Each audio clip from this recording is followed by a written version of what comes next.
allegiance to the flag of the United States of America and to the republic for which it stands, one nation, under God, indivisible, with liberty and justice for all. If you could remain standing for a moment of silence in respect to the men and women who serve us in uniform, in country, in town, and around the world.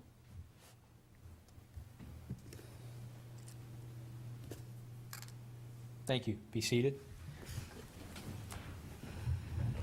We were going to have a very brief meeting tonight, according to the agenda that went out last week, but Commissioner Baldessaro was able to wrangle an appearance from David Scanlan, the Assistant Secretary of State, who is here to answer some questions and things. We'll go through some of the regular part of the agenda before getting to you, David. It'll only take us a few minutes. We'll certainly take you ahead of the business item that we had to discuss tonight so that we can minimize your time here tonight.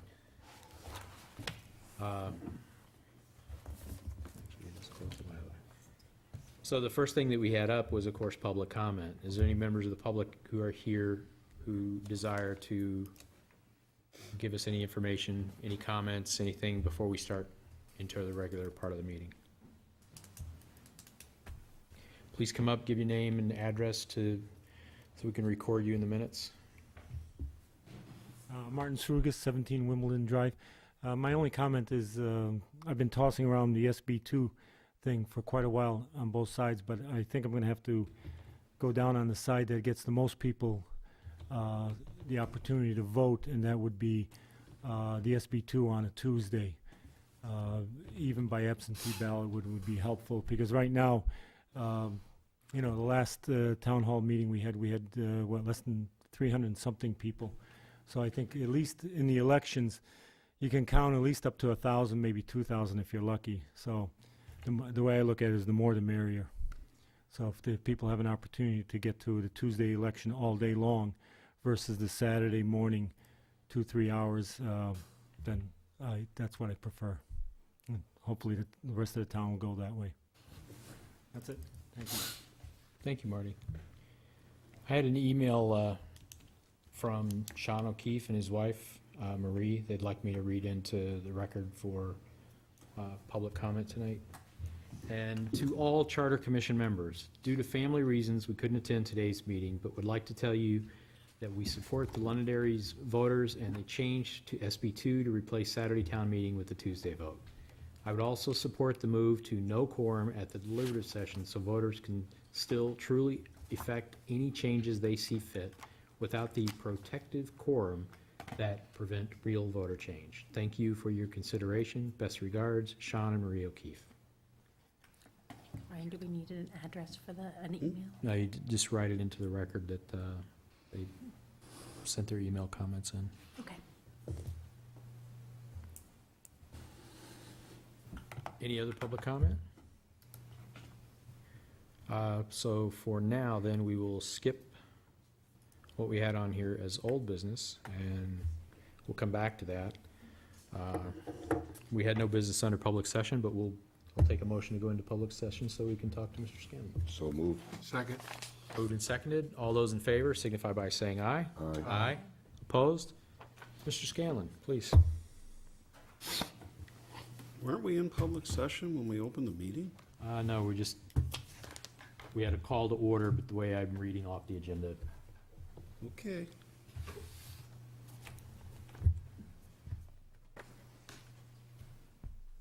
Hi, David. As you know, in March of this year, the town voted to establish a charter commission to study the issue. So we have been doing that for the past couple of months. We're well past our one required meeting. This will be our fourth or fifth meeting now. And along the way, we've been asking various town representatives and public officials from the state to come in and offer us their observations and comments and respond to questions that members, different commissioners may have. So your appearance here tonight, we've been trying to arrange this for some time with David Karen. There's been schedule conflicts that haven't allowed us to get this done. So your appearance today is welcome, but a little bit of a surprise. So I think for the most part, I don't know if we had any opportunity to talk to you about preparing anything on your own, or if others here have prepared questions that they might have for you. I suspect that some may have. So we're pretty informal about that sort of thing. So I'll leave Okay, it up to well, you. I don't have anything prepared. I know that the town of Londonderry has been working on a charter revision. I know that SB2 is one of the issues on, that you're taking up. I don't know if it's the specific purpose that you're taking up the charter. It is the specific Okay. purpose. I am the person in the Secretary of State's office that works on charter issues and Senate Bill 2. I won't claim to be an expert on either one, but probably know enough to be dangerous. Typically, when when towns take up charter issues, they come up with a proposal that they're going to put forth to the town. There's a requirement in the statute that the state review the proposal from the standpoint of meeting the general laws of the state. The charter amendment or revision is reviewed by our office for basically election-type issues.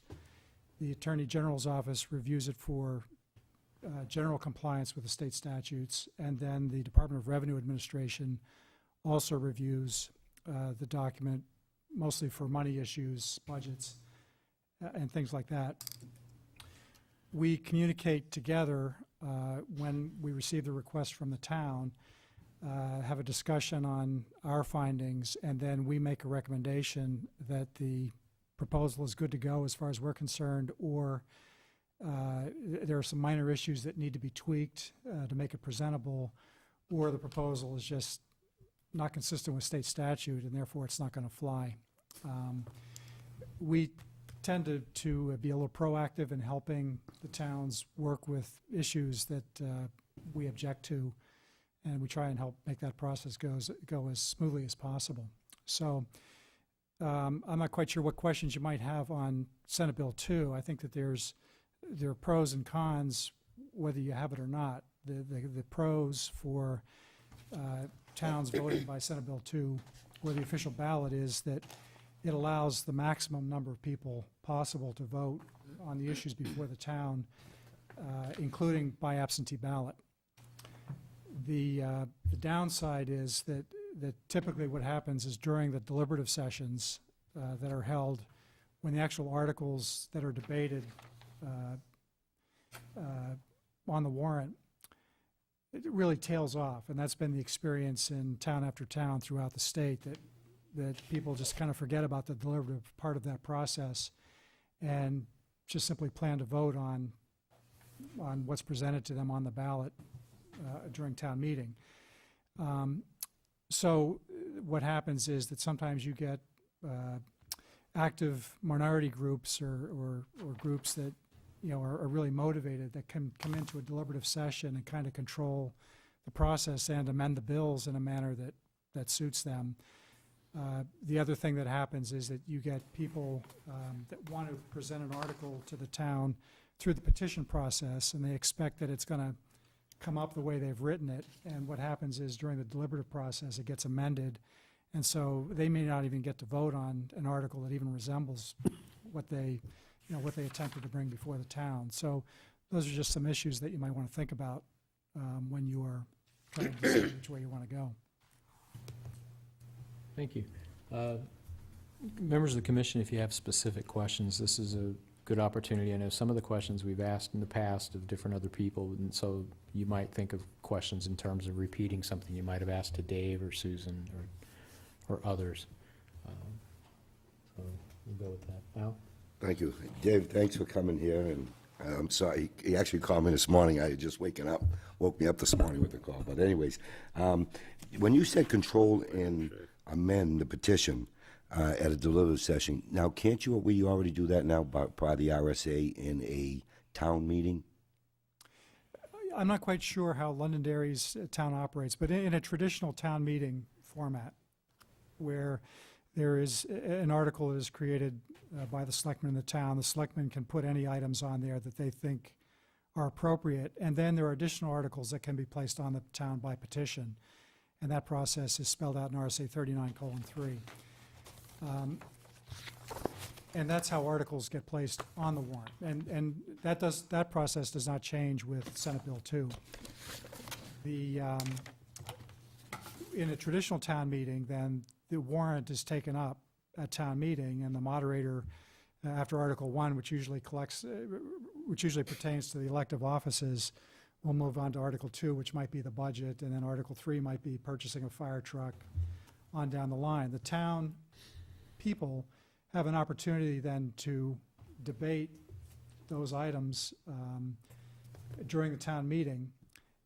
And after the debate is over, the moderator calls for a vote, and the vote is taken, and that's the finality with the process, that whatever the town decides is, on that vote, is the way the article either passes or does not pass. Senate Bill 2 is a little bit different because you have a deliberative step in the process where the warrant is created, you have the articles on the warrant, they are discussed during the deliberative session, and they may be amended during the deliberative session, but the moderator will not call for a final vote on the article. That is left for the official ballot part of town meeting, where voters go to the polls, they vote for their candidates, but then they also vote for the articles that are on the warrant. So during the deliberative session, the articles are taken up, they're discussed, they can be amended, and they can be amended to be, they have to be germane. The amendments have to be germane, but they can dramatically change the substance of the proposed article on the warrant. However that ends up during the deliberative session is how that question then gets placed on the official ballot, which is presented to the voters at town meeting. And that's the difference in the process. So would you say that an article at town meeting would be amended, and you say it has to stay consistent with the wording and germane to what the subject is? So if it was to raise and appropriate $50,000 to buy tents for local Boy Scout troops, just to make something up that's completely innocuous, town meeting could change it to buy tents and other associated camping gear, because then it's still germane to the subject. And they could also, the town meeting could change the amount from $50,000 to $10,000. But they couldn't change it as in a deliberative session to the words to see. Is that we've been having a lot of discussion about the to see modification on articles. That has happened, and I think it has held. I'm trying to recall a conversation I had with somebody in the Attorney General's office on that particular issue, and I believe that was allowed to stand. But you may want to ask somebody from the AG's office to come in and talk to you about that particular issue. So what you're saying is, with a petition article from a citizen is, today, when a citizen brings the petition article, it comes into the town council and it gets moved to the town meeting. The original warrant, the exact wording that person placed goes in front of the voters at town meeting, which at that point you can make amendments, changes and everything, but you have the official wording from the person that issued the petition. But what you're saying is at a deliberative session, the official wording gets here, and if there's a group, the group that theirs changes it, and then it goes to the ballot. So we never, if you're not involved in the deliberative session, you never really get to see what the actual original wording was, right? It just goes what the deliberative came up with. That's right. Okay. Everybody follow that? Yeah, I thought it was I thought that you couldn't change a warrant article that was petitioned by a citizen in the town. Well, the form of government and the particulars that we have is when it's presented and it comes through the council can't change it. They can make minor textual and editorial changes if there's a wording thing that doesn't make it consistent, but they can't change anything that changes the intent. When it goes to deliberative session, as Mr. Scanlan, reported to us, a small group of people can in fact change the entire article. They can do away with it. They can change the amount to 0. They can change the wording to see if. And the voters who are actually going to be asked to vote to approve that particular thing by the petitioners would never see the original intended article. At town meeting, they will see at least a presentation of the original intended article before any amendment could ever be made, no matter what the amendment. They get, so then it becomes a floor debate at town meeting. The other way, the deliberative session could take the floor debate completely out of it. Unless there were enough people, if there's 0 quorum, then 15 people could rule the day at deliberative session. If there was 250 quorum, 300 quorum, whatever that number might be, then it's a floor debate that takes place at the deliberative session to adopt the amendments. Chris? Isn't everything published prior to the deliberative session?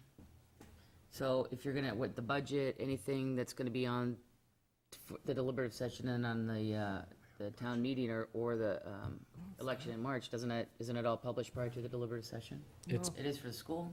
It is published. So But everybody it's- has an but opportunity you to have read it as, Get it at the deliberative, I think. It's not published as the official warrant. It's information you get at the But the deliberative. warrant that's being presented at the deliberative session isn't published. yeah, I mean, it's all, so you've got information, you can't go to the deliberative session with no information. Right. Or even, you know, if you're going to the town council, or to the town meeting in March, But that's all the there. published warrant article. That is the published article, the one you go to town. but the intent, if somebody had a warrant article that they were bringing up, that would be published prior to the deliberative session, so as a town person, if you saw it, you could read it and understand what it was, and then go to the deliberative session or not. But at least you, at that point, you would have what it was, the original intent, and then what it was changed to for the ballot voting. Right. Is that The- correct? The key difference is that when you're actually given the opportunity to vote Right. on it, But you could, I mean, but you could still see the intent You'd prior to still- the deliberative session. you would have had an opportunity to Right. affect that warrant's language as it would appear on the ballot. Okay. You could have gone to the meeting or not gone to the meeting, as you said. Just, Marty? Yeah, right now, welcome, thank you for coming, David. Right now, at a town meeting, when you take a vote, normally, whether it passes or fails, someone now makes a motion to restrict reconsideration in regards to that particular piece. And that's come as a process. A lot of people still don't understand what that's about, but that's because in the old days, 300 people would show up for the meeting at 7 o'clock at night, and by 10 o'clock, there was like 20 people left, and they would take the motion up again and change it. And so people leaving thought that they had one thing, and when they got it, it was something totally different. In the deliberative session, is that process still available to people? Can you still ask for reconsideration to, no reconsideration? Or can you ask for it? I mean, that's something that's important here, because if it can be changed with no quorum, and we have 300 people show up for that deliberative session, and come 10 o'clock at night, and you're down to 20 with no quorum, it could be changed. So that is a concern that I have. Yeah, and I think that that's a valid concern. It could happen. Towns, through their moderator, usually operate under a unique set of rules of procedure. And sometimes it's based on Robert's Rules of Order. It may be the moderator just has his or her own set of rules that they announce before the meeting starts. And if the moderator permits that or if the town meeting says that we want to do it this way or don't want to do it this way, that's the determining factor on whether it's a valid parliamentary procedure or not. So beyond what we do here in our recommendation, it's still going to be, what's the right word? Influenced or directed by what the moderator, whoever the moderator may be, decides how they want to run that meeting?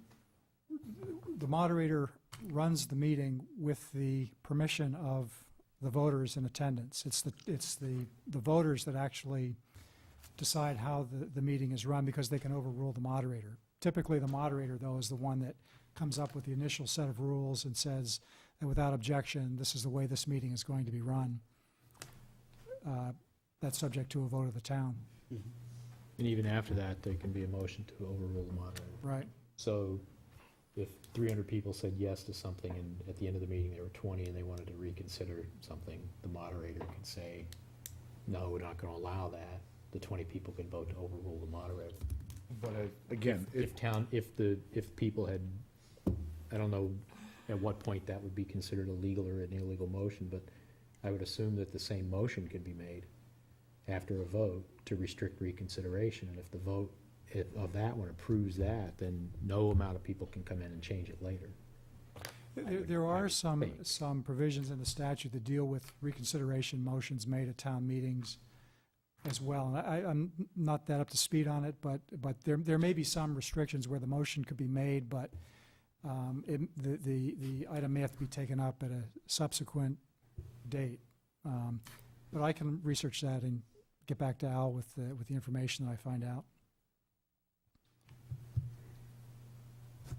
Chris, you had your hand up. Just getting back to what she had brought up about the articles being published before the deliberative. I mean, aren't there any laws that that say that the articles have to be published and made available to the public a certain amount of days before the deliberative? Yes, yeah. The warrant and the articles on the warrant have to be posted well in advance of the deliberative session, which is actually the first part of the town meeting.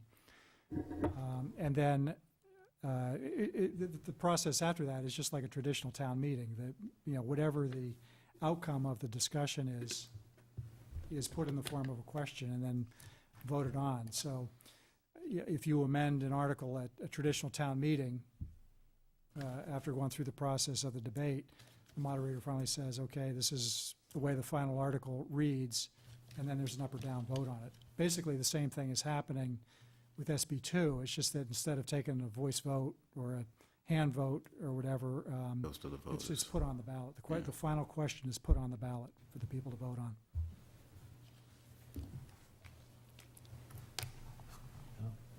Yeah, Dave, with your experience here dealing with the SB2 at the state level, are there more and more towns? Because I know there's only a handful, like on our school side, that have a quorum. And when I'm hearing many of a high percentage of the towns have no quorum, are you seeing more and more towns going SB2? There was after SB2 passed the legislature in the mid-90s, there was a rush of towns to implement that new process. That has tailed off quite a bit since the 3 or 4 years after that passed. So there are still towns that are attempting to implement SB2, but it's not the big rush that we saw early on. There have been a few towns that have tried to undo SB2 and just go back to traditional town meeting. There may be 1 or 2 of those that were successful, but there are not a lot of towns that are trying to reverse what they put into place. So I'll ask questions of the public in a few minutes, as soon as the Charter Commission members are all finished. Dave, would you say that within the Charter Commission's duties, and that's really part of the thing that we're talking about here, is that we have the ability to recommend with a quorum or without a quorum the change to SB2? When we take our vote, are we, within our charter, within our responsibilities, able to take a vote to recommend with a quorum that the town change to SB2? And on the same time, are we able to recommend that the town, without a quorum, change to SB2? When you say with or without a quorum, are you talking about at the actual town meeting? For the deliberative session itself, there's our school district has a sort of a modified version of SB2 with a fixed number of voters as a minimum quorum. There's a percentage and then there's a fixed number. So there's been some discussion in public comments from people and some discussion among different commissioners as to the desirability of a quorum associated with any change to SB2. So I think the central question from the perspective of the commissioners is whether or not we are able, as part of our charge, to, as we study the question and recommend to the voters, are we able to recommend with and without a quorum?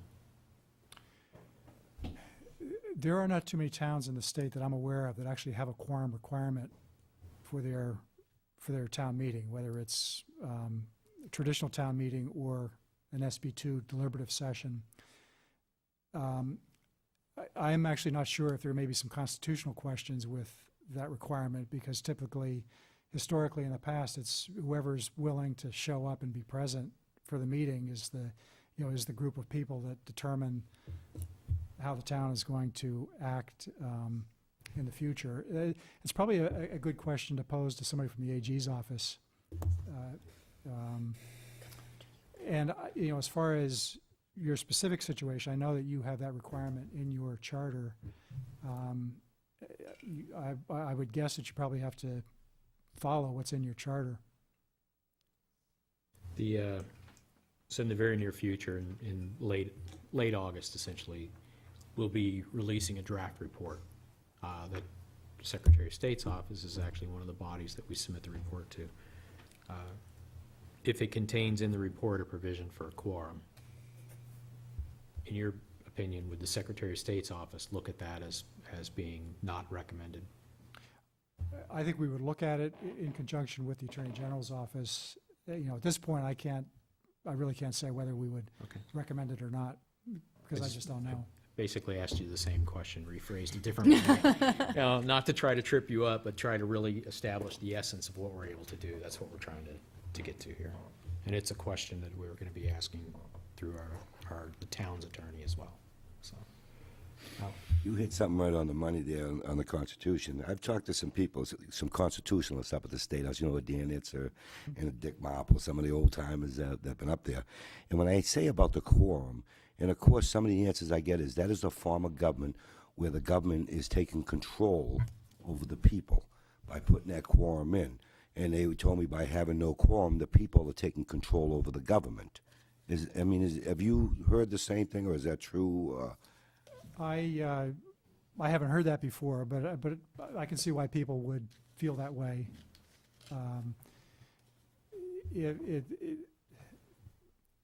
Town government, as I said earlier, historically is the people run the affairs of the town. Right. They put people in place to kind of make sure that the day-to-day stuff gets taken care of, but the people, the individual voters, collectively retain the power over how their town operates. Did you want to speak? No, I take care of it, thank you. Is there? any other questions from members? Yeah, Steve? remember me? Sorry, yeah. Sometimes you have to raise your hand again. Did you bring your constitutional handcuffs with you? Because you're going to need to use them for me. I'm on the school board, and we have a quorum. We actually attempted to reduce it this year. We attempted to drop it from 500 or 5% to 350 people. It failed by a considerable margin at the polls. So if I have to go back with you to the state and get put into the constitutional jail, I guess I'm there. Because it sounded like you, sir, saying that it's unconstitutional to have a quorum. I'm not saying that flat out because I'm not a lawyer and I don't know that for a fact. I'm just saying that it's something that you need to be concerned about. So to brief you on the town is a hybrid, which is actually fairly confusing to the people that live in the town. We have a budgetary town meeting form of government. The town council actually makes the decisions on land use and other items of that nature. A town manager manages the town on a day-to-day business, and the town council cannot interfere in his function doing that. But our budgetary process is done through a town meeting. We have in the past years had anywhere between 275 and 375 citizens come and participate as the Constitution, as the representative body of the Londonderry, the town of Londonderry, at town meeting. As a matter of fact, Korea came to study our form of government a few years ago and was investigating on whether or not that would be the right form of participatory government for them. My question for you on the hybrid government is we have the SB2 in the schools. The only difference, it's actually a charter form of government for our school, but the only difference in it between the charter and the official SB2 is that issue of a quorum. You indicated that on the citizens petition they can be changed. And on the school board, and this may be where some people are getting feelings on that, people come to us with a citizens petition and we pass it forward to the voters without change because it's been our understanding that we're not allowed to change it. Then we go to a deliberative session. Now, frankly, we've never met the quorum since it's been, since our SB2 was established and a quorum was associated with it. So, you know, that could be the reason that we've never seen a citizens petition changed. But you're saying that actually a citizens petition can be changed. So if someone came forward with, they wanted $300,000 to take care of the cemeteries, that could be changed to anything. They want $300,000 to build a park. Yeah, and this is where the statutes really start to get confusing, because when you have towns and school districts that have charters, operate under charters, they, in almost every instance, have provisions in those charters that are unique to the town and the school district. And conceivably, through the charter process, if every town in the state decided that they're going to operate under the charter process, you could have 233 different forms of government. So when you talk about a citizen's petition in a form of government that operates under a charter, you may be using a statutory provision that allows a deviation from the standard 39.3, which is a traditional town meeting where, you know, when 25 voters or a certain percentage of the town sign on a petition, that's the article that goes on a warrant. There are some city councils that I'm aware of where they have a representative form of town government that people don't actually meet, you know, and vote on a warrant. And a citizen petition process is the process by which they use to get issues before the town or the city council, which is different than putting articles on a town warrant. I mean, it kind of achieves the same purpose, but the process is different. So I'm a little confused when you say citizen petition as opposed to a petition warrant article. Are we talking about the same thing, or is what you're doing something a little bit different? The citizen petitions that are brought forward would be, I guess it's best to give examples. This year, a robotics team brought forward a petition for $9,000 or $10,000 so that they could get funding to build robots. That's a typical citizen's petition. And so was that brought before the school board? Correct. And the school board, if it was acting as kind of a representative form of government at the local level, the school board could take a vote on. We've been told either by our charter or by the laws of the state of New Hampshire that we're not allowed to make any changes to it, and we're not allowed to stop it.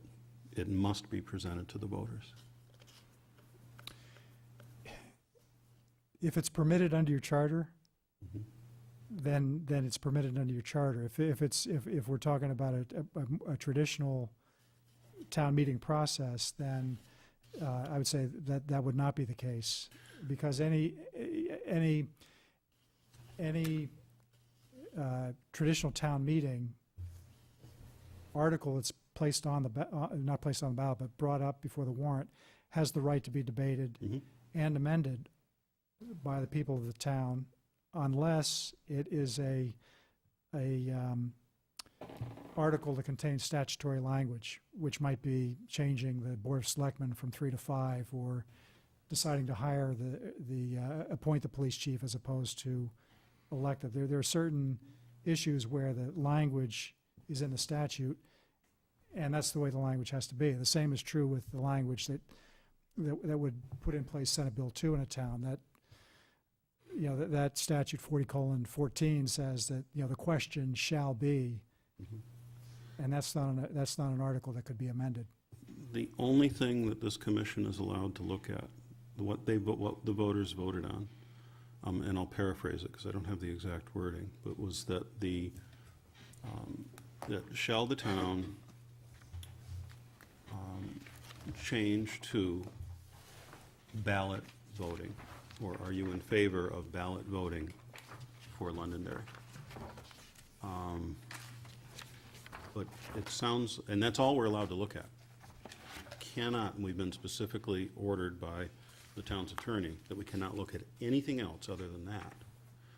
But it sounds like you're saying there's other issues, like how are citizens' petitions handled,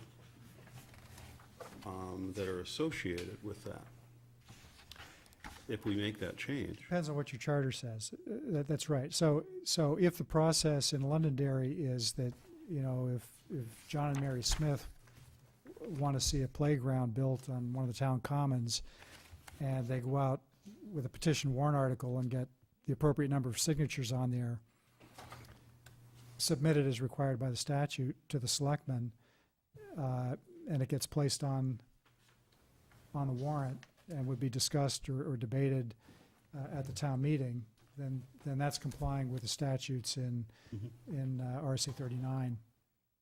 That's a traditional town meeting process. But if it's a process where you have a city council or a town council, and the town council acts as the deliberative body in the town, it's a representative form of government. In other words, the councilmen are representing the people in the town. They make the decisions on the day-to-day affairs of the town. But in the process of doing that, they do create an opportunity so that if the people in the town want to say, hey, wait a minute, we want to vote on this particular issue, there is a mechanism by which they can petition the town council so that a vote can be taken. But that's a different process than traditional town meeting. So I guess that's a question for the attorney, Brian, is if we, is the narrow scope of what we're allowed to do, are there other dynamics that are affected? And that would just be one example, is the issue of a citizen's petition. Are there other dynamics that are affected that are not already outlined within our charter? Yes, I think what we have to do there, Steve, it's a clarifying question, because the guidance that he gave us originally, he gave us very specific paragraph references in the charter that we were allowed to address. Yeah. And it's essentially those paragraphs that wipe out the budgetary process with town meeting and replace it with a deliberative session and warrant to be voted on. His cautionary note about other parts of the charter, we're not able to touch other parts. So the other parts would be things like, right now we have an appointed planning board. We can't change that to an elected planning board. Right now we have an advisory budget committee. We can't change that to an official town budget committee. It's beyond the scope of the question that the voters approved us studying, which was simply, do we change to official ballot voting under SB 2? So that part is really driving part of the question about the Charter Commission's authority to recommend for and or against a quorum. So there are people here on this board that would like no quorum. There are people on this board that would like some quorum. And there's not been, I think there's really only a handful of people who've actually kind of showed their hand on that, as it were. So the most part, it's just been a discussion. At our meeting on the 26th, we'll actually be taking a final vote on what we're going to recommend, so that we can get to the process of doing the report. So that's really where this is kind of heading from. So I think we do need to go back and ask a clarifying question to the town's attorney and ask him for, to consult with the Attorney General on providing us an answer. In his list of recommended for amendment changes, there's nothing in there about The petitioning process. Yeah, that's a whole separate section of our town charter. So Kathy, you had a question? Just one question. So, you're saying that, town charters supersede,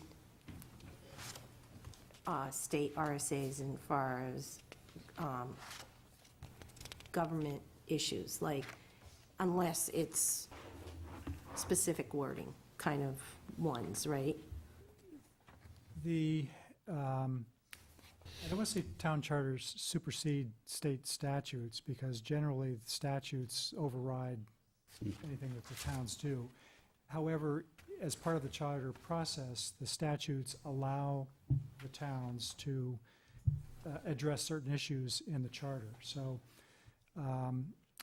to the extent that the charter establishes how the town government is going to look, and that process is consistent with what the statutes permit, then it's fine. But generally, in state government, Constitution trumps everything.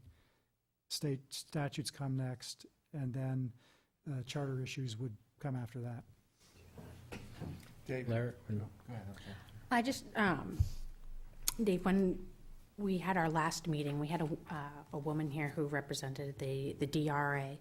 And when we were talking about citizen petitions, she specifically said that the petitions during the deliberative session could be amended. This is how I understood it, that they could be amended, but the original intent could not be changed, meaning that, like, if you had a certain amount of money that you wanted for for a fire truck, you can't change the dollar amount and make it for a playground instead.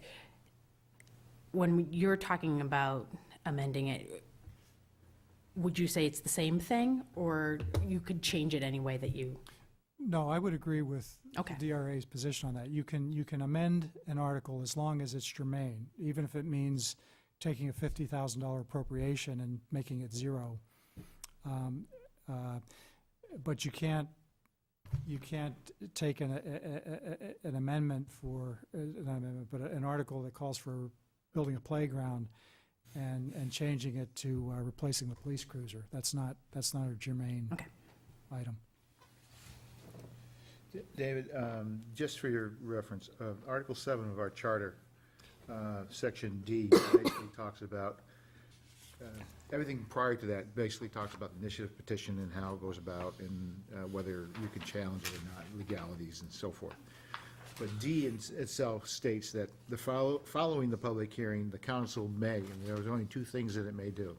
It either passes said measure without alteration, or they deny said measure and refer petitioners to procedures referenced in Section 7.2, which basically says that they found something wrong with it and don't think it should be going to the voters, so they're giving them an alternate way to deal with it. So those are the only two things, and this is where it really comes from in regards to the council, probably also the school, basically saying, you can't change somebody's petition because it was presented that way, the original 25 or whoever, 1% signed it and so forth, and you cannot change it except for, text errors or, some corrections of that type. So, based on that, again, I guess, and not to really put you on the spot, but it sounds to me that it's been done under statute, okay? It even follows the alternate ways to do things based under the statutes. So I guess if we change our town charter to a SB2, to go to a deliberative session, unless this is specifically changed, which I don't believe is one of the sections we were told would change, then it should stay. That's the petitioning correct? process itself. Right, exactly. That's the one thing we were talking about earlier that I was trying to make sure that stayed. So to answer the question earlier, if somebody came forward with a petition, basically, even with the new deliberative session, again, I'm not a lawyer either, but from what you're saying in regards to following the charter, that's in the charter. And that's what we have been doing, and that's what, we were told that we had to do. So, Yeah, I have need to take the time to take a look at your charter. I mean, if that is, yeah, I mean, it sounds like we're talking about two different types of petitioning processes, and I'd want to take a look at those just to We have two types of petitions. One is initiative, one is referendum. So that's basically what we're talking about. So, initiative and referendum, do they both go to the town council for a review before they go to the Yes. voters? Yes. And is there any direct opportunity for the people in the town to, I mean, it doesn't sound like we're talking about a traditional Public town hearing, meeting there's public at hearings. all. It has to be held. Yeah. Yeah. So that's where the citizens get their input, obviously. And if something comes up that basically says, again, we're back to, you pass it as is, or you don't let it go forward because it didn't meet some specific requirement or whatever it may be. Like, they had a petition come forward, and it was to give, I don't know, citizens, a particular individual a raise or something. Right? You can't just target just individuals. Or cut their okay? pay. Or something like that. What's that? Or cut their pay. Or cut their pay, individuals, yeah, exactly. So- That wouldn't go forward because it would have been deemed based on the charter and also by the RSAs that you can't do that, so. I mean, it sounds to me like the way your process currently works is inconsistent with the process of SB2. And I say that because it sounds like you have a mechanism outside of the traditional town meeting where the town council runs the affairs of the town. They're the executive branch, but also the legislative branch for the town. And occasionally, if the citizens follow a certain process, they can have certain issues that are brought forward that they're able to vote on. Senate Bill 2, on the other hand, is a process by which a traditional town meeting takes place in an alternate form, where the citizens in the town can petition articles for debate and discussion and amendment, along with articles that may be placed by the town executives.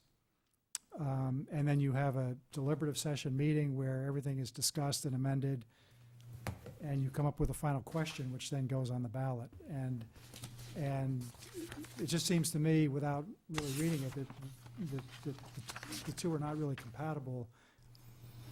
I mean, it's either one or the other. You either do away with at least part of the process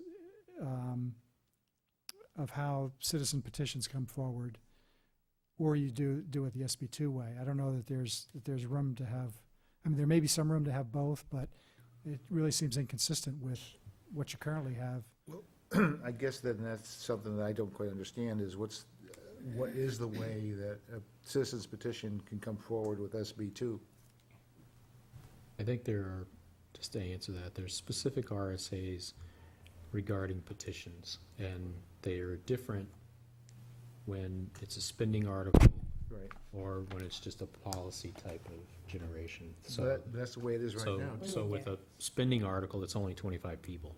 Any 25 people in town can get together and amend it. I think that's wrong, because that's just Londonderry, but in a real There's town some meeting, specific- zoning, all those other things are on town meeting ballots, so, where we don't practice that anymore Understand that. because of the charter. Understand that. So just in Londonderry, that's how we do it, right? Understand that. But even within that, citizens petitions could suggest zoning changes.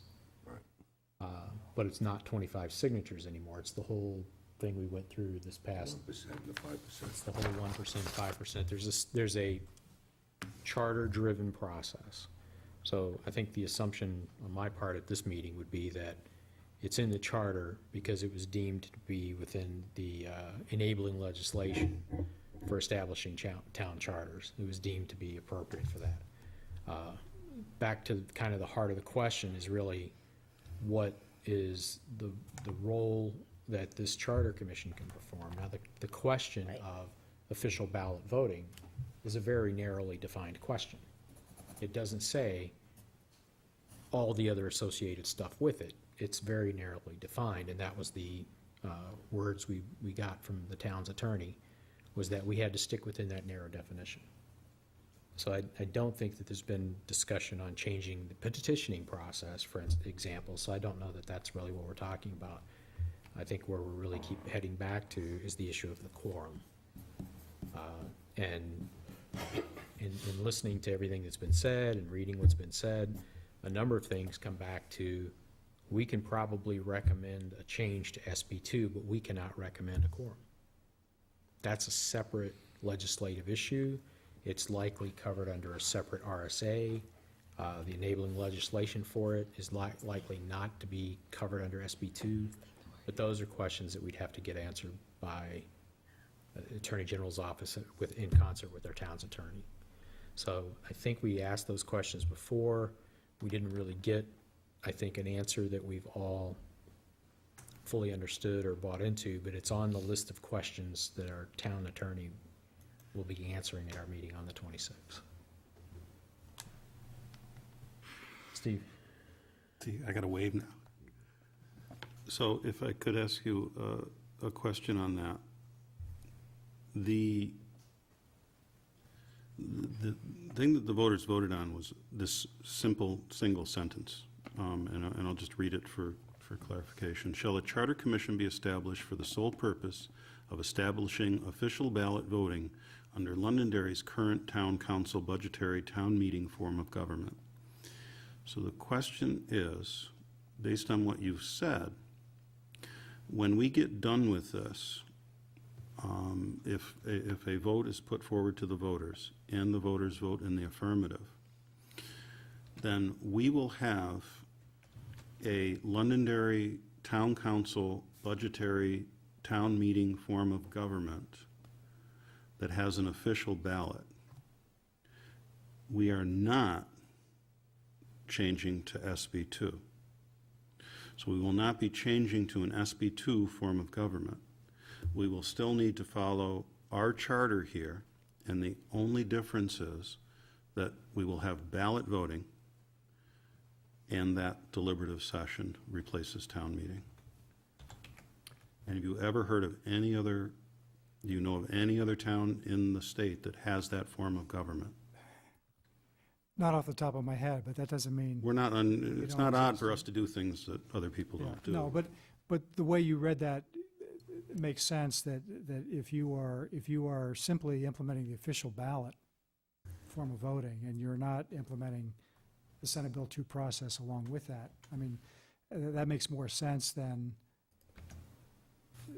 trying to I'm sorry to interrupt, but can I translate your word, that makes more sense? Do you mean that gives us more flexibility? Well, yeah, I mean, because of the way you described how your process works now, to me, it just doesn't seem to be compatible with the Senate Bill 2 process without some major changes to make the two mesh together. But if the issue is, the issues that are presented and come out of the town council are going to go onto the official ballot, as opposed to having a discussion on them.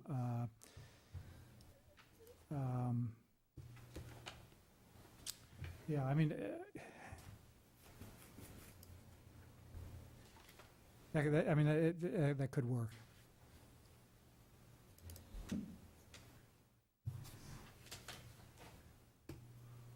Wow. I never thought this could be so interesting. Yeah, I mean, I want to read your charter when I get back to the office and So basically, try the and match it charter up is because Any other questions? For Yeah, Al? Dave, I'm hoping you read our charter, and of course, our school runs the same way, pretty much with the SB2 it's chartered. Well, no, I just need to correct that, because the school is, the charter of the school is exactly the same as SB2. The only difference is we have a quorum. The rest of the charter is just a copy of SB2, but with a quorum. So your petition, well, we want to. I'm getting more confused now because, Yeah, It is confusing. Separate form of government. yeah, but if your charter in the school district is you have a school board you have Gonna follow up. a school district warrant, you have articles on it. And the only provision in your charter is for SB2. I don't understand how you are taking petition warrant articles and then just submitting them to the ballot without some discussion and opportunity for amendment. And again, that's why I told you to bring the constitutional handcuffs, because we may have been doing it wrong for 10 or 12 years. So if you're doing it wrong, you're going to change, right? Have to read the school charter. Right. We They haven't voted. caught us now. It's been a decade. I'm still not in jail. He hasn't got me. I've been bringing it up a few times. I have not had a chance to finish reading that charter, but I'm in the midst. They did post it. I'm sorry, Al, but I just, No, but it makes sense what you're saying, I agree. But my question to you, with your experience is, let's say we decide we want to vote in, or we make a decision here for the establish an official ballot voting. It goes to the voters. Now, does the lawyer, in your experience, or the town, the governing body, have the authority, after people of Londonderry already voted in that charter, to go in behind us after our charter commission expires, to make changes to the charter and move forward? Because this was some of the questions that came up before, where they said, well, the lawyer will make the changes. Or will we need to vote in a whole new charter to go in and make the changes and move forward? I guess I'm a little confused with the question. If this group comes up with the charter proposal and you submit that to the voters, I mean, that's the proposal. Nothing should be changed after the If I fact. may, the reason why I'm saying this, because we were told we can only, go with, it appears it would be limited to 5.3, 5.4, B, C, D, E, F, H, and I of our charter. There'll be certain changes that, in accordance with the RSA's, I guess, a law of the land here in New Hampshire. But if there's other language that we didn't get that needed to be changed in accordance with SB2, that the town lawyer could make this is where I disagree, the town lawyer might be able to make those changes, or the governing body. So I wanted to get clarification. Have you ever heard that happening? Only as part of the process leading up to the town taking a vote on the charter. I mean, hopefully your town attorney is involved in what you're doing and is available for advice, but the proposal has gone through the process and voted on it. There shouldn't be any tweaking. So what you're telling me that once the vote is done on the charter, nobody in the town has any authority to go in that charter and make any changes besides dot an I and cross a T. Is that correct? I mean, technical changes are probably appropriate, making sure that, misspelled word is corrected or Right. whatever, but anything substantive should not be done outside of the normal process. Thank you. So, is that the letter? So those specific references are talking mostly about the budget procedure itself, the budget hearings, establishing the budget hearings, the final date for budget adoption, and many of those deal with the time frame provisions on when there has to be a hearing posted, when do you have to have a bond hearing, how far in advance, the number of required public hearings. So what we've been told is that those are the areas of the charter that are actually subject to change if we went to SB2, because SB2 introduces a different schedule, different calendar, a deliberative session, so the events change. And I think if you look in town here, our deliberative session on the school side follows the time that we've adopted a final budget hearing for presentation on the town side by just a matter of days, maybe a week and a half to 2 weeks at the most, but occurs like 30 days in advance of the actual vote, that's the statutory provisions under RSAs. So those are the areas specifically where we've been told we can change. And it's not we can go in there and recraft these into whatever we want. These are the ones that change if you say you're gonna recommend SB2. Because SB2 comes along with specific timelines, well-published timelines, well-understood timelines on when you have to do certain things. So I don't think it's changing the petitioning process. We have a hybrid We have something in Londonderry that's akin to a city government, with the exception that we do not have a mayor. We've had one person come for public comment that suggested we change to a mayor at some point. Well, that's another charter commission way down the road, because that's a substantive change. The council's authority is there to introduce minor changes, not of a substantial nature. And they've done that. The charter itself has been amended 5 times since it was adopted in 1996, and each one of those were minor adjustments in nature. So that's really kind of like, try to put it into context. I wouldn't have expected you to show up today and know the town charter, or know the nuances between the town charter and the school district charter. And, you know, I think it interesting, and maybe to draw the corollary here, that you hearing us describe it, and some of us are very well versed in both of them, if not one over the other, it's still confusing. So in the general population of Londonderry, it is very confusing. People don't understand why they can do everything on a school district on a Tuesday. They completely forget that they have a deliberative session to show up to. On the town side, they don't know why they have to come back on a Saturday. So it's really, really confusing. In my research on this, I actually found a little piece of information I found highly interesting, was that we have some people say, oh, we should go to the traditional town meeting. Well, way back in the traditional town meeting, the warrant was a summons to appear. And if you didn't appear, you were subject to a fine. So the subjecting people to a fine at some point went away. That might drive attendance a little bit different, but most people would probably just, like, I think it was limited to like $25. Most people would just write the $25 check and say, I'm not going. But I think it would be an interesting perspective if we could offer that as a change, but the town cannot invoke any kind of fines on its own. There has to be an enabling legislation. There's no longer enabling legislation to allow us to fine people for not showing up at town meeting or the deliberative session. But, we have a question from a member of the public, so Pauline, I'd like you to come up, and David, if you could stay, because the question might actually be for you. Sure, yeah. Hi. Hi. Pauline Karen, 369 Mammoth Road. What I want to know is if there are union contracts that are going to be on the warrant, can those be changed to the deliberative session? Yeah, good question. Yeah, DNRs, DR. You want me to answer? I just said it was a good question. Our I thought- our tradition. Did you say last week we couldn't? Yeah, our tradition on the school district is, since it's a ratified contract, legally, we cannot change it.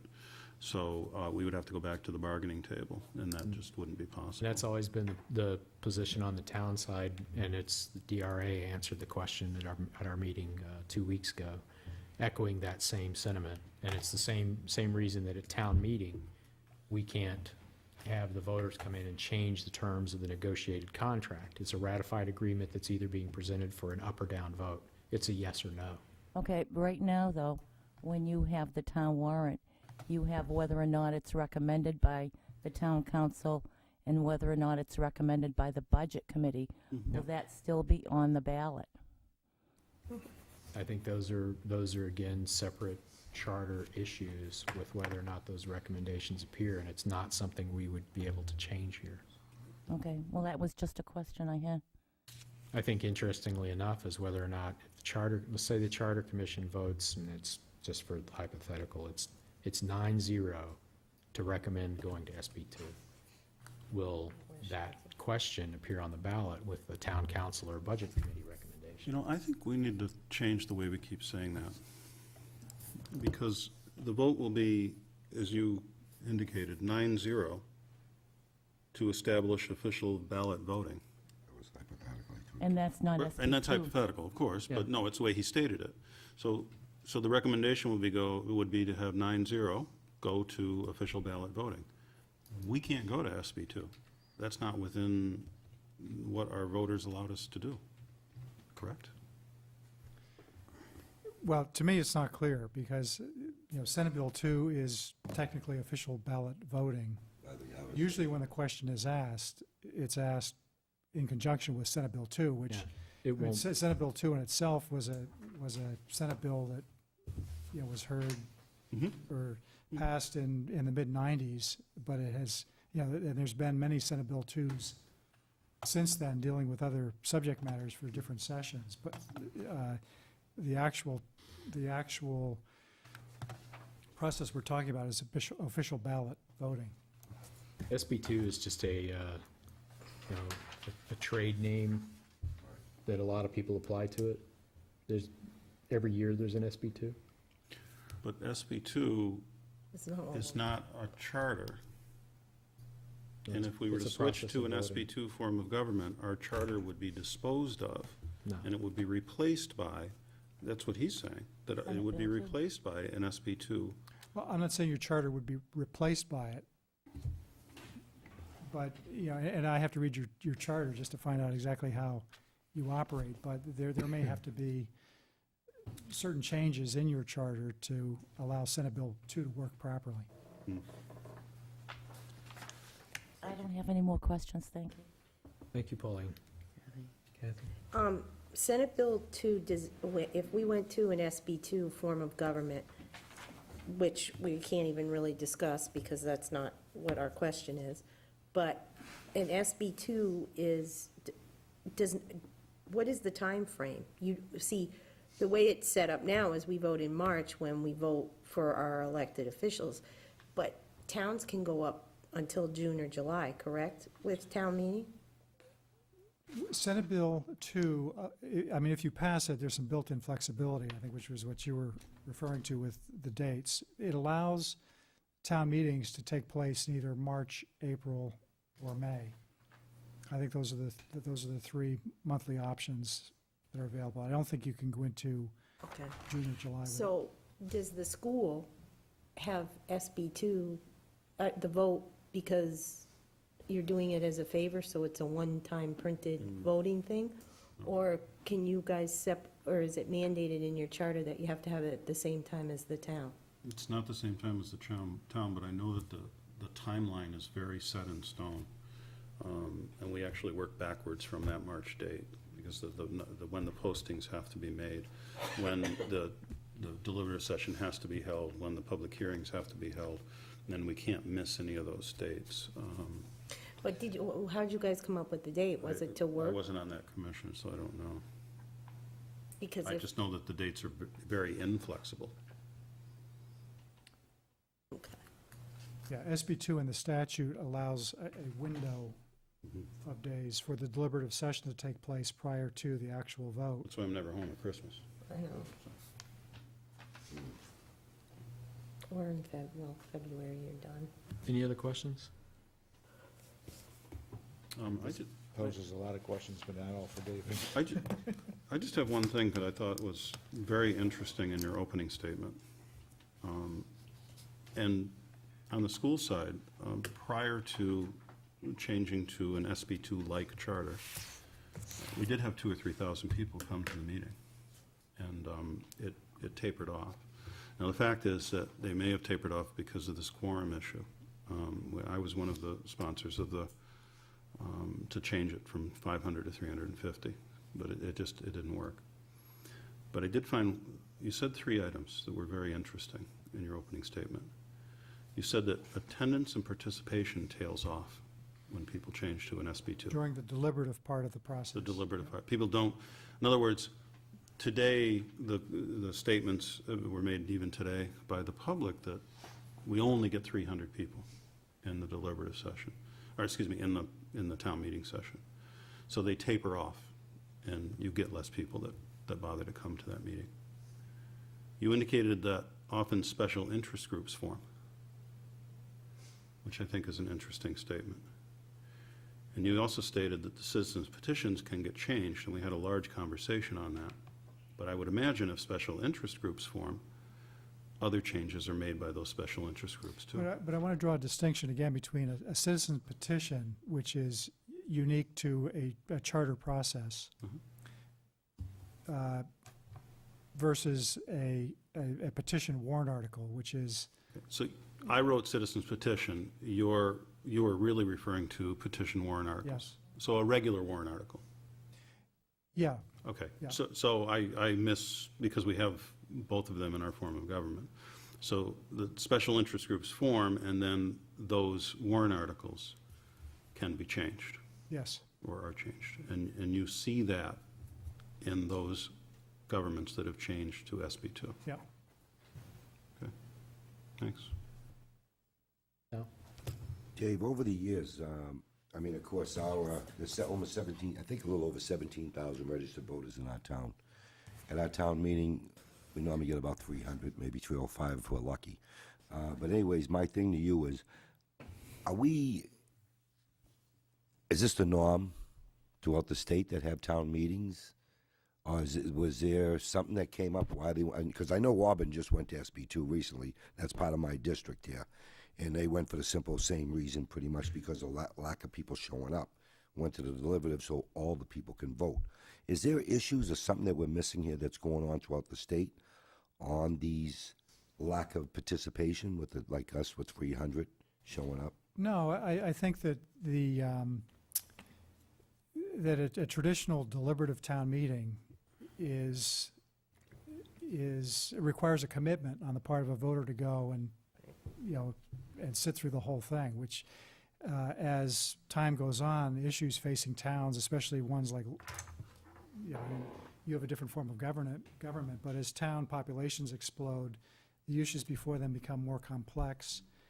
The issues that go on the warrant become more complex. It requires more debate, and people get frustrated when they have to work hard to make a living, and they just don't have the time to show up for maybe 8 hours at a crack to try and solve the town's issues. And times are changing, so I'm not trying to suggest that Senate Bill 2 is bad because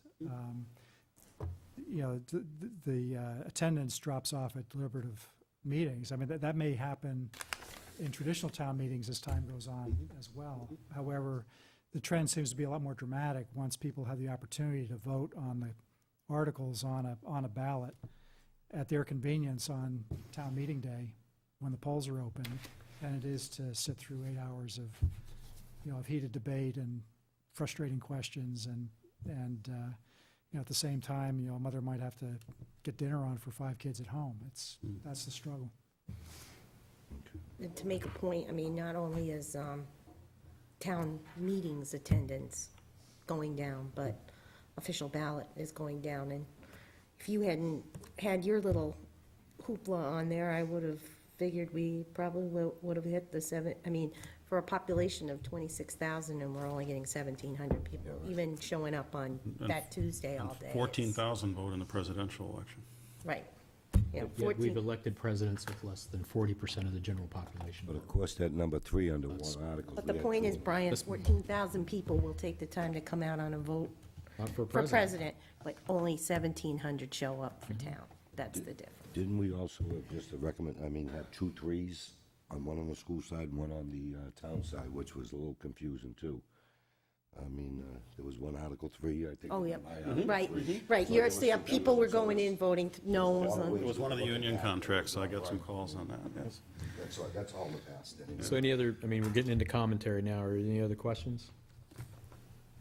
I might make one suggestion, and Sure, we've done David. this with some other towns, is when you start getting close on your charter proposal, you may want to come talk with, the departments that are going to be looking at your proposal before you submit it. Time's up. So we have a window of opportunity to do that after we've submitted our draft report.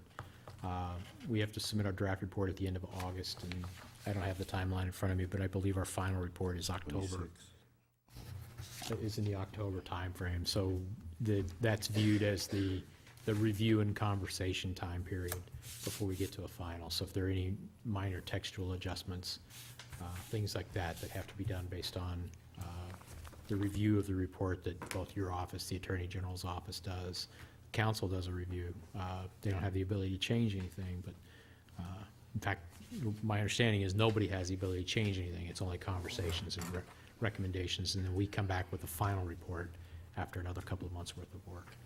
So we'll be looking to work with Dave Karen, the town manager, and the town's attorney on scheduling the activity between the draft and the final, which I'm sure we'll be talking to you again at some point. That might be a Q&A through email. It might be a follow-up meeting to clarify certain points. We'll see how that works when we get to that actual phase. What we found out from looking at a couple of other towns is that there's no seemingly standard way of approaching how this is done. Everybody does it a little bit different. A couple of communities, I talked to one person, they did it in one meeting. They just walked in and said, yes, we're recommending the change. Or another town was, no, we're not recommending the change, and that was it. They didn't have any other meetings, they just did it one night, one public hearing, one vote. So, Lara? Dave, you said that we could come before you and just, show us, the suggestions that we're going to make. Have people made, and we've been talking about or a little bit of a discussion about the format of our report. Have you seen, is there a standard type of form that people have used? Or is it a very simple, yes, we're going to do this, and then just submit our minutes or something like that? Typically, it's a simple letter. It said, this is these are the findings of the Charter Commission, and then the amendment follows. So it's actually a topic for our discussion tonight, is to decide what we're going to do for report so that we can decide writing assignments or anything like that, or collecting assignments for people who might have to collect certain things. So we can get that done and have that done at least in terms of conceptually before we take our vote on the 26th. So, well, David, I'd like to thank you on behalf of the town for coming tonight. Thanks for inviting me. It's been an interesting conversation, and again, it's like one more meeting that adds more questions than it provides answers in some cases. So the list is growing. Thank you, Al. Anybody ever really wanted to screw us up, I guess they could take my notebook and all the questions would be lost. But everybody else, hopefully other people are writing them down as well, so. I don't want to be the sole keeper of questions. Great, well. Thank you very much. Thanks. Thank you. Thank you.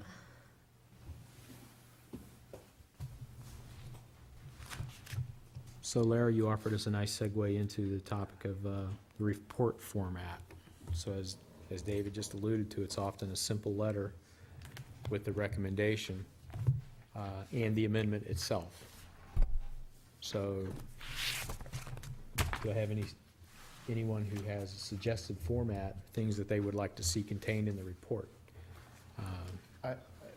Before we go forward, a lot of things came up tonight that I think really are going to, we have to decide on exactly the wording of the recommendation and what we are recommending, because obviously what you were talking about, Steve, to be clear in regards to recommending that the charter be changed to include, be changed to allow for ballot voting instead of town meeting, right, and go to deliberative session. All those words, and maybe many more, maybe less, I don't know, need to be within the recommendation. Now, subsequent to that, you just stated that we also need to prepare a warrant article that basically dictates what the new charter will be and what changes that will be. Am I right? So to a degree, you are correct. I think the substance of the question that goes in front of the voters will be, shall the voters vote to approve a charter change going to official ballot voting? And that will be what's on the ballot and very little else. Who's against voting? Well, that's, Who's against voting? You're right. Right. I'm for voting. A So lot you're of gonna people. vote yes? That was not, Absolutely. Well, there you go. Well, that's his What you point. just said. I Part of understand. the point That's- of this. That's So right, So the exactly. other side of this is that. Let's read it again. Shall a charter commission be established for the sole purpose of establishing official ballot voting under Londonderry's current town council budgetary town meeting form of government? I'm for ballot voting. Everybody else? But if you look at under RSA, I can't remember if it's RSA 49, it defines official ballot voting, where this came from in the languages, I believe. But that doesn't state it. So, That does not state it specifically. so I And if- That's understand that. confusing to the, And if this is all we're voting, this is all we have privy to work with, then what are we even, What are we doing doing? suggesting how it should change? Because that's not what we were asked to do. That should be a question for the attorney. So I think that what you're getting into now is an interpretive discussion on whether or not what was presented to the voters was confusing. What is? well, No, no, not I that. don't think What so, we but presented to the but I think voters. we should, Let's just all kind of go what the through this one voters at a voted time. for. Let's all go not- through this, let's all go through this one at a time. So, you know, on one hand, you can say, well, yes, I'm in favor of voting, so I'm voting yes on that. That's pretty simplistic. In that vein, it somewhat dismisses the fact that a lot of people knew what we were talking about. That if they wanted to establish a charter commission because they actually wanted to get this to where they voted on Tuesdays and didn't have to show up twice, they should vote yes. That's what the message that was coming out of some people's mouths repeatedly. I'd even Same. vote stronger on that one. If I don't have to show up twice, Yeah, even more people support it. yeah. But you Well, don't that's- have to have a that's one of the deliberative at reasons all. that this even exists, and I think I that's say one we of the should reasons can some the people- deliberative and just have it on Tuesday. That's what it's saying. That's all they want, is official voting on Tuesday. If you take a look at what we. Then, if that's what you're saying, is that all people wanted was just to have official voting on Tuesday, and they went in and voted with that, then we should just say no deliberative session and not even worry about it, because think we're we- not we don't have adopting that SB option. 2. Official ballot voting contains a If you deliberative session. look under chapter 40, RSA identifies what is official ballot.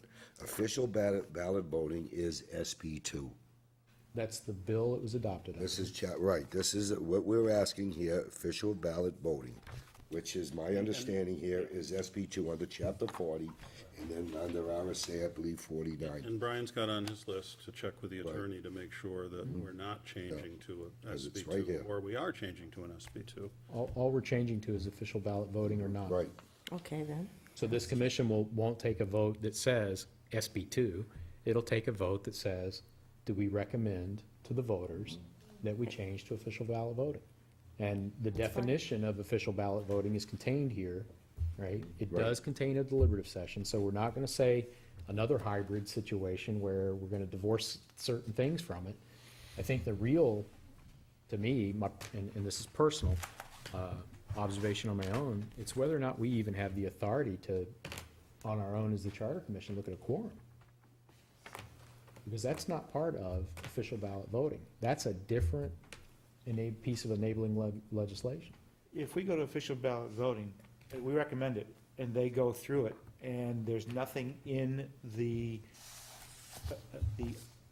charter change that says a quorum is needed, then there is no quorum needed. Right. And we're not voting on that. That's a separate measure, right. Right. and we were not, this commission was established to study one question. We weren't established to look at the entire charter and offer revisions. If we were, we could be talking about planning boards and mayors and all kinds of stuff. Well, then We that were answers tasked to it. look at one thing, Well, then that official answers it. ballot voting. So we should just answer this question and take a vote on this question. We don't, and if we're supposed to go with no quorum, like you said, then we don't have to worry about the quorum, and the dates are pretty well set in stone because of how the meeting works, so let's The just RSA vote. is already there, you're right. I also want to say this, just to make sure that everyone is clear. I'm not one of the people in this room or in the town that think that we should have no quorum.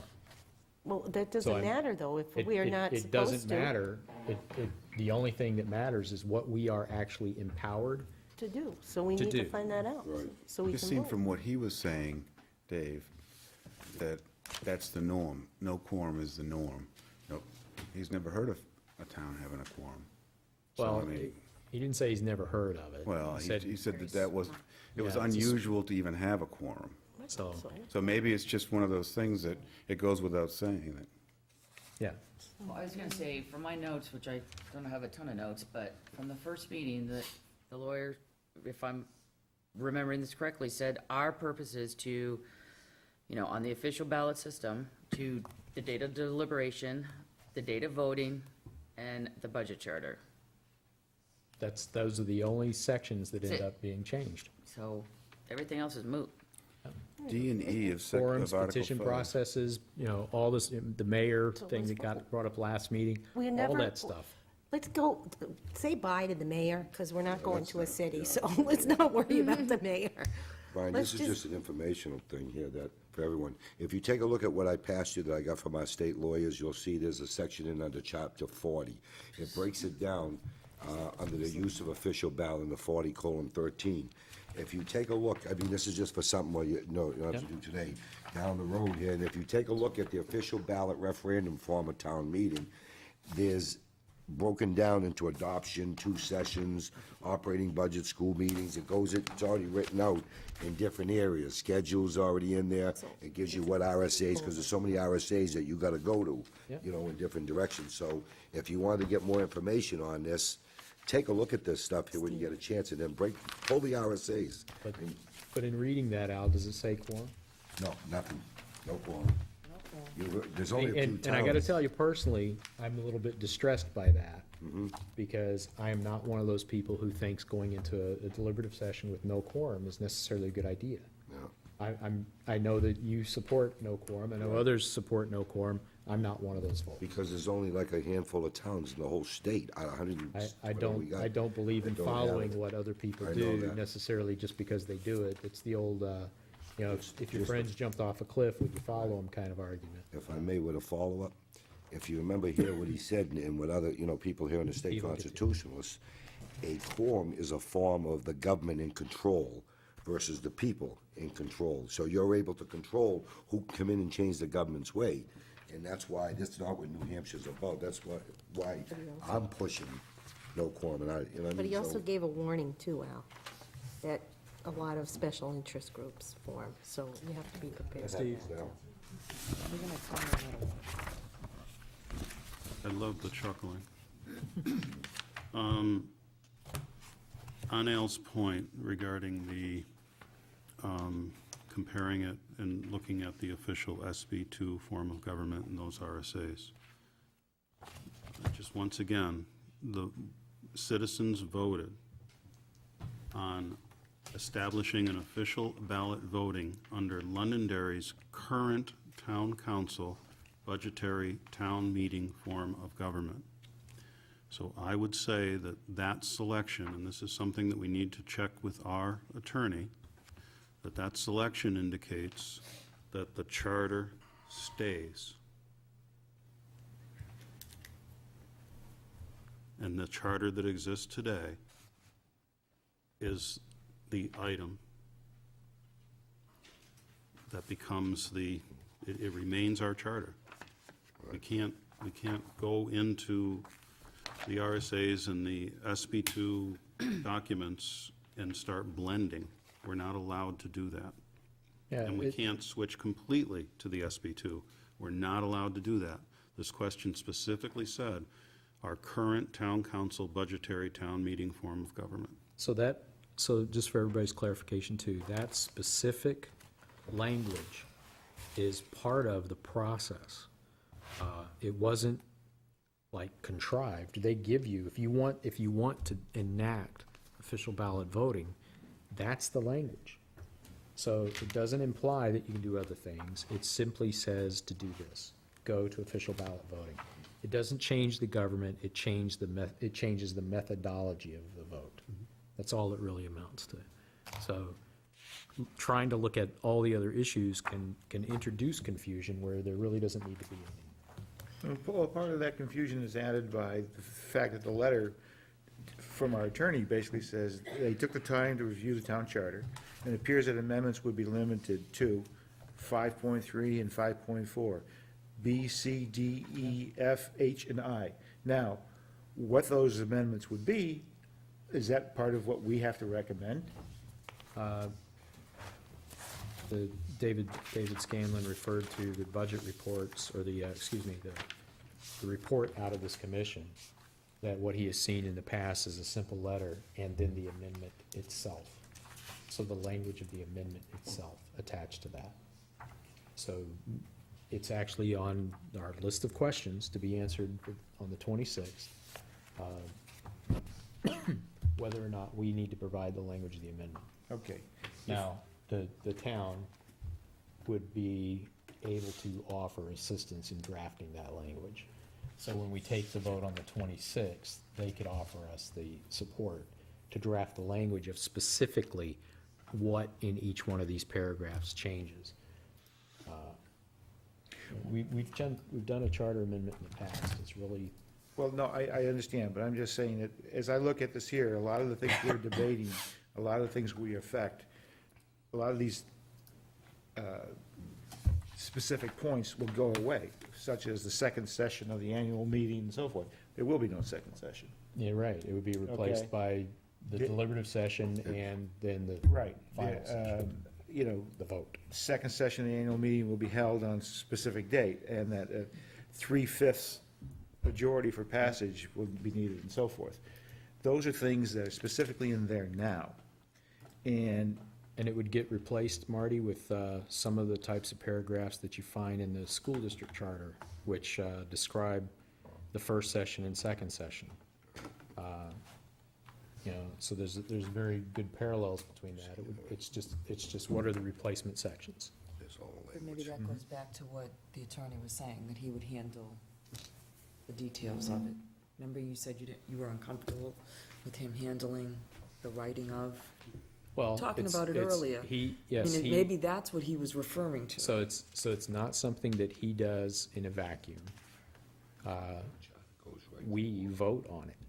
where it is. When we put our final report out there in October, that's it.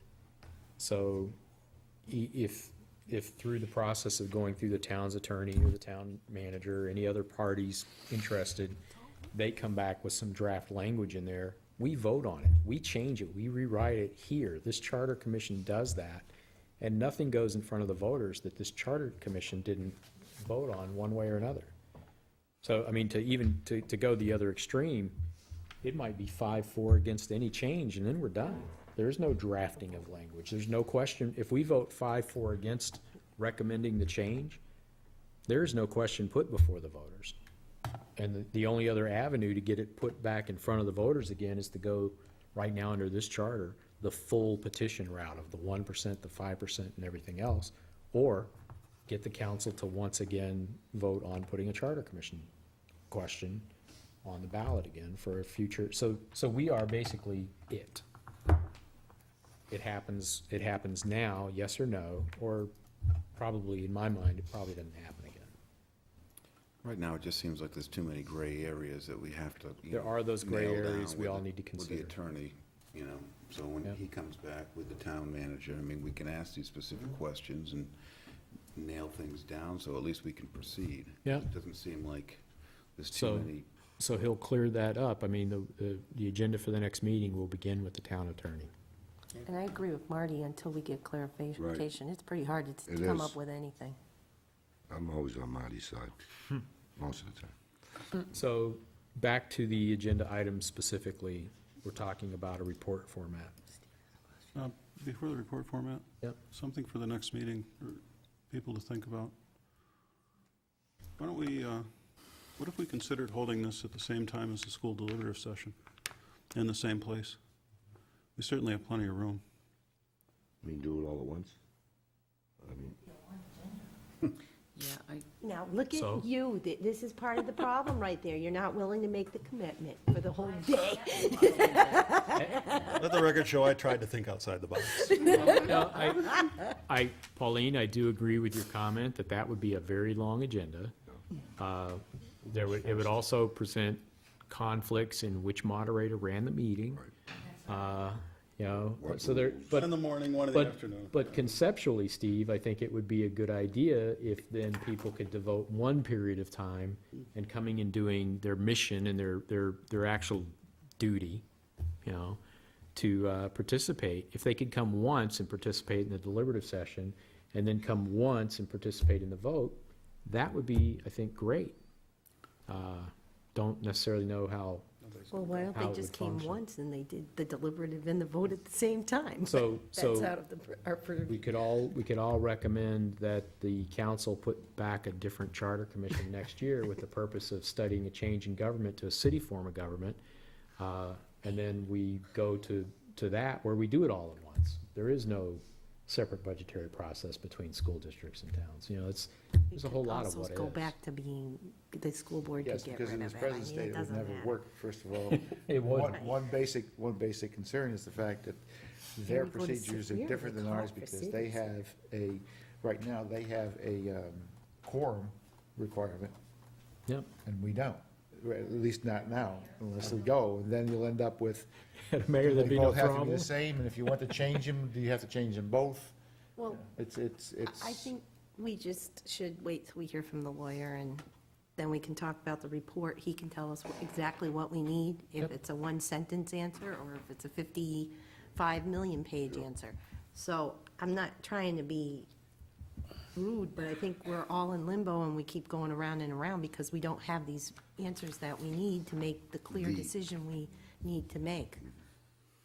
Now, I guess, I've been playing the devil's advocate on some things, asking some questions, but, if we go back to the original wording, and that's something that I want to emphasize about the original wording, shall a charter commission be established for the sole purpose of establishing official ballot voting?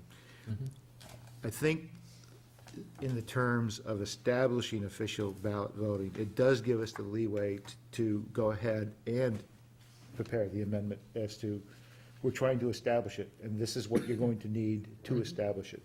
So I don't have a problem, I've just been asking a lot of these questions because I'm trying to make it as clear as we possibly can. I'm not trying to confuse it, I'm trying to make it as clear to everybody that we're all on the same page and we understand what we're doing. So I think we do have it within our power to provide the amendment, to, the suggested amendment. As Brian said, the first thing we do, though, is if we vote 4-5 to do it, doesn't go anywhere. Yep. If it's 5-4, then it goes forward, or better. And that's And really. that's when we establish. That's why we're not taking this vote on August 23rd. Right. We took the vote on August 23rd, and it was yes, we have 3 days to write the report. Right. And that includes the amendment language. So on then we're it. taking the vote tonight, let's vote then. We're taking a vote on the 26th. We have a public hearing scheduled to do that. All right. Could we hold off on the vote so we have time to absorb the information that the town attorney gives us? If it sounds as though the format is usually just a simple letter? So to answer that, I guess we go back and look at the calendar real quick. If we do not take a vote on the 26th, we have a meeting on the 9th. So between the 9th and the 23rd, we would have to have, and they've moved us to the 24th because of the room availability. Between the 9th and the 23rd to get the report together. And no other meeting then to vote on where we're at with any particular draft of the report. Between releasing the draft and actually. So that would be up to the Charter Commission members themselves. The last meeting, we talked about public hearing and vote on the 26th. We talked about having the attorney come in on the 26th. We can certainly change the night of taking our vote. It's already a posted public hearing. We could change that. A little bit more difficult to do, but not much. So if everybody wants to change the night of voting to our next scheduled meeting, which will be August the 9th, or even establish a different night, so we all have a couple of days or a weekend or a week to sleep on what we hear from the town attorney. We certainly can do that. Aren't we tied to this 170 days prior to the election? Yeah, that's to get us to where we issue our report. On the 26th, yeah, our preliminary report. Yeah, And that is August 26th. yeah. So to issue a report on that day, we need to, even if it's preliminary, we need to have taken a vote, right?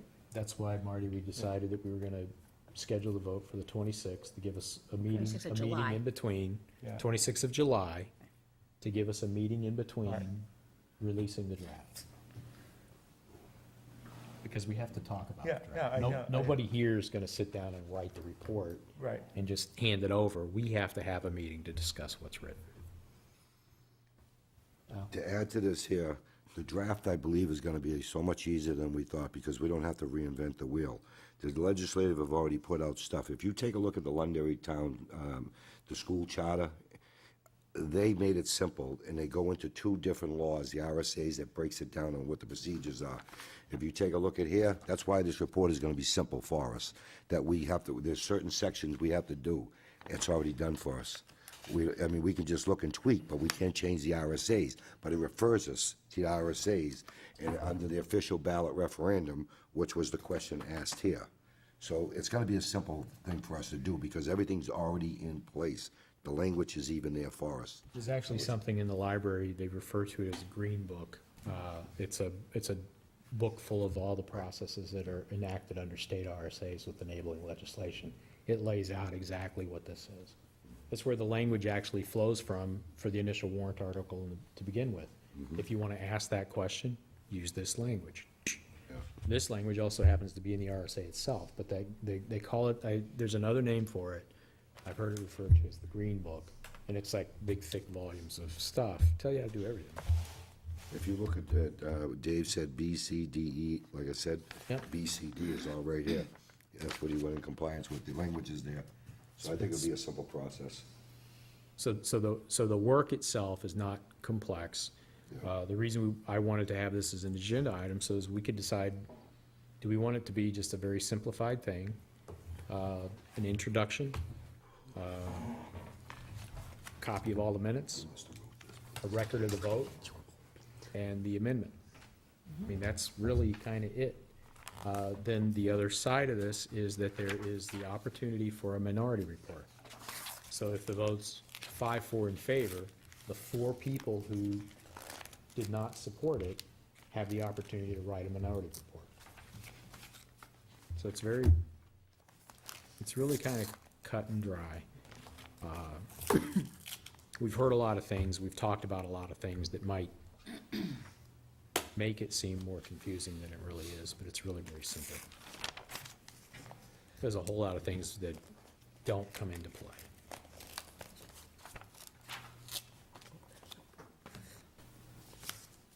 So, I've heard something come up that we should take a consensus vote on at least, and that is whether or not we want to take our final vote on September, no, I'm going another month, July 26th, in Yes. concert with our public hearing Yep, that's fine with me. and the attorney being here. Steve, you okay? Pretty simple. I could have voted yesterday. I'm ready. There are some Yeah, people we that said they know. could have voted the first meeting that he walked in here, so I guess Some that's, people voted before the commission was formed. yeah, true too. Yeah, 2 of you guys. 2 of you guys voted to To form or yes or not no form the even doing it. commission. I think it was 1 and 1, Yeah. Anytime's fine. so. Everybody good with the 26th? Should be a long night. It'll be a long night depending on the answers to the questions. Well, I think that, because we've public compiled hearing, I so mean, many if- questions for the attorney, I think that it's just gonna end up being that kind of a thing where, hopefully we can nail everything down at that point, and So they'll be providing the answers in writing. We'll get the answers before the meeting Okay, so good. that everybody will have an That takes- opportunity that's a to horse read of a through different them. color. Yeah. Yeah. That's a So whole horse of a we can different color focus, now. because there's a few in here that are like, I think we know what the answer is. It's just like, let's get the Ts dotted and the Is crossed, the way I say it. I don't like Ts crossed and Is dotted. Yeah, if we can get that information Right. It's ahead of the getting late. meeting, that'd be very good. For the sake of making people comfortable, I think we go ahead and propose that we make the vote on the 26th. However, I reserve the right to make a motion at that meeting that we postpone the vote if I feel that there's so much information that we haven't had time enough to digest it. Yeah, I think that that's perfectly I just acceptable. want Good people to idea. understand that we can do You'll that. have to get a second and a Yeah, vote in exactly. favor, but yeah, Exactly, I think that's. exactly, but I yeah. want people to understand that we could do that. I'll second you, Marty. Okay. Yeah, Kathy will second you, just Who because. wants to delay All right. it? Right, that's fine with I me. mean, like- We'll just have to keep coming. Like to you the said, if it goes too long, if it really gets so much that you're not comfortable enough to vote, then you shouldn't vote. well, I just don't know how much public not that we've Right, heard a lot. we just but- don't know. We don't know what kind of information we're gonna be getting from the attorney either at that time. Well, didn't you just say we would get the answers prior to, that would actually have a chance to read and Have all digest three it, right? So I mean, okay, you have, Hopefully. Yeah, Rita's family in town, that's We'll why he's have- not here. Right, so there'll be you and Reed and who else? so let me Paul? tell you what, like, the question, like, without going through all of them, one of the questions that'll be asked to the attorney with the recommendation that he get the advice of the Attorney General, right? Quorum or no, can we as the Charter Commission even recommend a quorum? If the answer is yes or no, what's the legal basis for the answer? Because I don't want them to say, yes, you can, without there being enabling legislation somewhere tied to it, or, no, you can't, without there being a specific prohibition against it. Why don't we specifically ask that question of the That's, attorney? that's what we're gonna do. So some of these questions are Since he told us multi-part that we questions. can't, so he can research it before he comes. So that'll be part of the questions that he gets. And then, And then you can along with that, and further amplifying question, if the answer is no, how is it that the school district can have a quorum? What's the enabling legislation on the school district side? So that is Precedent. because there are provisions under school law that don't apply to the rest of us. So we'll get the so the questions have to be fairly detailed in order to give him what he needs to give us the answer. And they're all written, so we can get those off to him pretty quickly? My goal is to get them off to him tomorrow morning. Okay. I got the last two. Is it 2 or 3? 3, 4, 5. It's 3, but one of them is a 3-part question. And the question of SB2 versus town balloting is on there. It's official ballot voting Official ballot. or Get it what right. we have. That's the question. There's, SB2 is not, I mean, people refer to it, that's a nickname, pen name, whatever you want to call it. It's called official ballot voting. Okay. There seemed to be some confusion. All right, I'm good with that. Okay, so it sounds like we have an agreement that we want to keep the report as simple as possible. Approval of minutes. Next item. Do you have the new minutes with the change? Yes. Yes. Yeah, I did make a change, but he emailed me to let me know that I forgot his name. But other than was here that, for I that hadn't heard any other comments. I'll make a motion to accept. Second. Any discussion? All those in favor of accepting the minutes of our Aye. previous meeting signify by saying aye. Aye. Aye. Opposed? Minutes are approved. Any other business? Seeing none? Everybody notice that our home phone numbers are on the town website now? For what, the school or for the, No, for us. oh. All of We got us. our own Our home little phone numbers are all on the website. So cool. I think Margot had asked us that at the first meeting, if we could. Yeah, well, we got That's our okay own with little me. button now, too. Okay, good. My cell number's on there. If anyone's calling my home phone, I get 60, I can't keep up with it, call my cell phone, I can, Alfred, crazy. you would believe, I can't keep up with Would my you phone. Who knows Stop. what's next? The town Another council 20 numbers might go minutes. on the web. They used to be, aren't they now? Nope. No wonder I'm not, no wonder I'm not getting any phone calls. They don't have the right number Motion for to me. adjourn. I'll second that. I'm not getting calls on this. Any objections to adjournment? Don't hear any. All those in favor of adjourning signify by saying aye. Aye. Let's go home now. Yeah, right,